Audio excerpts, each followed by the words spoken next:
amounts of credibility. Now, this is a verbose language. Demonstrate large amounts of credibility. Actually, demonstrate credibility is it there. So that's why I put them in inverted, in brackets there. It's not, if you took it out, it still says the same thing, demonstrate credibility. Because credibility is a strong word. It's a word that is naturally associated with truthfulness, integrity, authority. There's an assurance that comes with credibility.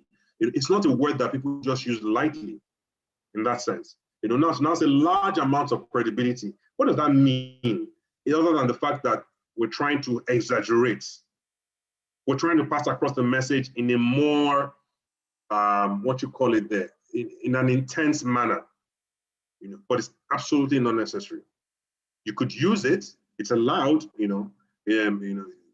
literally, it's in the literary side of things allowed, Even grammatically it's allowed, but the challenge is that when you're trying to communicate with people in that sense, you can skew the conversation by introducing such phrases or words like that, It's easier to say demonstrate a lot of credibility, because credibility is almost is assumed or associated with almost like with the purity, certain level of purity, like it's either 100% or it's not credible. That's it. It's not, it can't be 80%, it can't be 40%, it can't be 30%.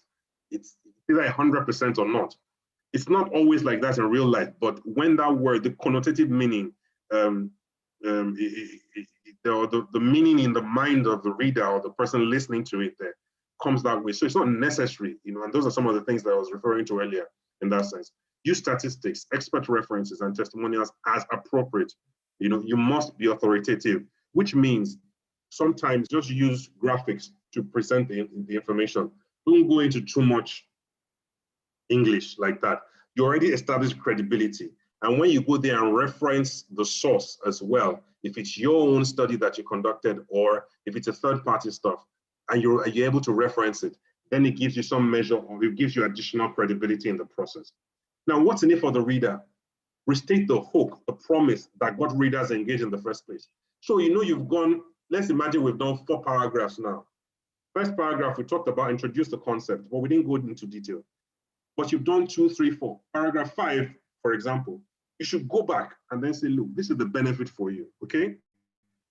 6, make an offer, be bold and firm when you present your offer, and relieve the reader's risk of acceptance by standing behind what you say, which means be